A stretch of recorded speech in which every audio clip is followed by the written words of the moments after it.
नमस्कार दोस्तों, आप सभी का स्वागत है स्टूडेंट हेल्प के यूट्यूब चैनल पर। दोस्तों, डिक्टेशन रहेगी लीगल डिक्टेशन, जजमेंट रहेगी, काफ़ी शानदार डिक्टेशन है।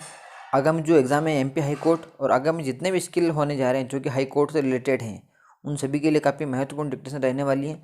दोस्तों, पटना हाई कोर्ट का भी कल नोटिस एक न्यूज़पेपर में आया था, तो मार्च के फर्स्ट वीक में उसका जो नोटिफिकेशन है ऑफिशियल पब्लिश हो जाएगा ऑफिशियल वेबसाइट पर। तो आप वेबसाइट को विजिट करें और जब भी उसका नोटिफिकेशन आता है उसको आप देखें, उसमें क्या योग्यताएं मांगी गई हैं उसके अकॉर्डिंग फिर उसमें फॉर्म फिलअप करें। और डिक्टेशन का आप कंटिन्यू अभ्यास करते रहें, गति रहेगी 80 शब्द प्रति मिनट। इस डिक्टेशन की पीडीएफ आपको टेलीग्राम ग्रुप में मिलेगी, तो टेलीग्राम ग्रुप ज्वाइन नहीं किया तो लिंक डिस्क्रिप्शन में दी हुई है। स्टार्ट करते हैं। 3, 2, 1 स्टार्ट।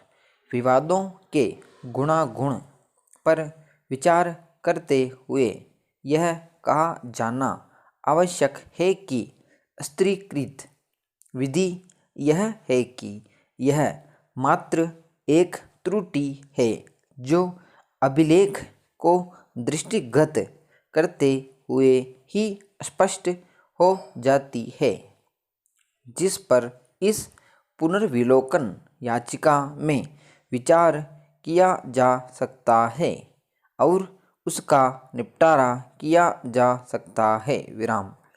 किसी आदेश के पुनर्विलोकन की परिधि अत्यंत सीमित होती है और इस आदेश पर उस मामले में जिसको पहले ही निर्णीत किया जा चुका है पर पुनः बहस के लिए कोई फोरम उपबंधित नहीं किया जा सकता। विराम।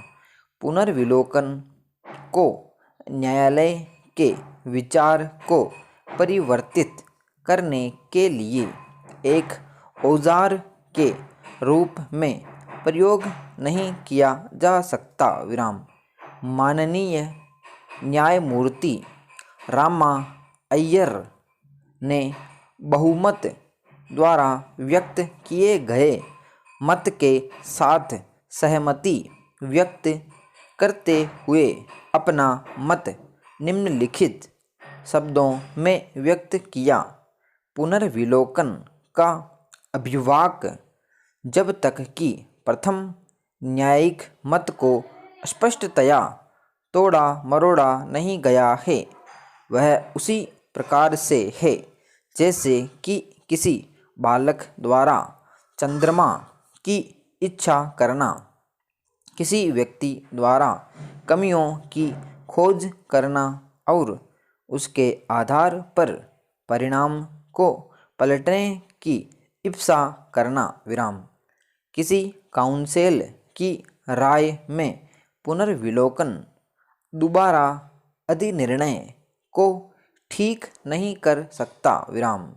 अतः जो विधि अभिकथित की गई है उसी का अवलंब लिया जाता है। विराम। आवेदकों याचियों ने हमारे समक्ष निवेदन किया कि ऐसा कोई निर्देश नहीं दिया गया है जिसके द्वारा यह चित्रित किया जाए कि 125 आकस्मिक श्रमिकों को किसी आदेश द्वारा नियुक्त किया गया था और न्यायालय ने ऐसा अभिकथित करके त्रुटि कारित की। विराम।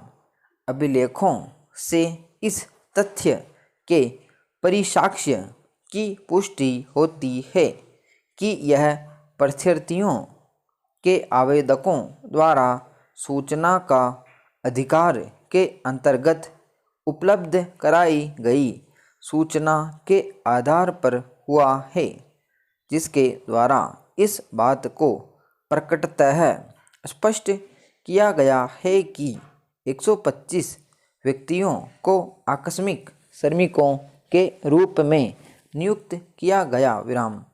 क्या उपलब्ध कराई गई सूचना किसी आदेश की प्रकृति में या किसी सूचना की प्रकृति में यह नितांत रूप से अतात्विक है, जैसा कि सूचना अभिलेख पर उपलब्ध है। विराम।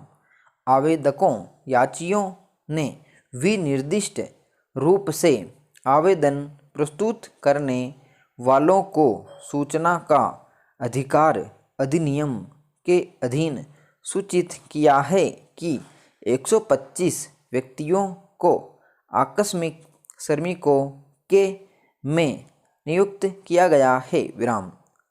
यह दलील रिट याचिका के विनिर्धारण के समय न्यायालय के समक्ष भी दी गई थी और अब तक इस दलील को न्यायालय के विचार को परिवर्तित किए जाने के प्रयोजनार्थ औजार के रूप में पुनः प्रयोग किए जाने की अनुज्ञा नहीं दी जा सकती। विराम।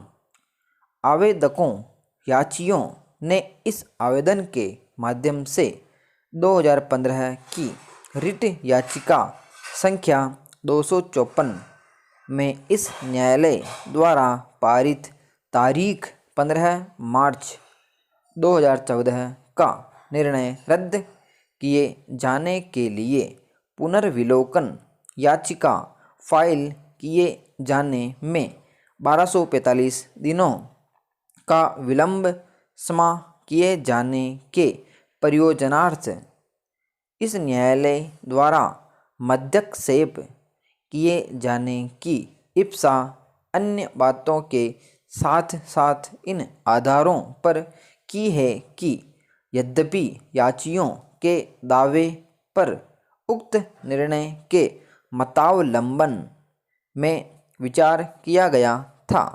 विराम समाप्त। दोस्तों डिक्टेशन नेट 80 WPM 6 मिनट की है। 480 शब्द इसमें कुल बोले गए हैं। तो आप सभी लोगों को अगर डिक्टेशन अच्छी लगी हो तो इसका ट्रांसक्राइब ज़रूर करें।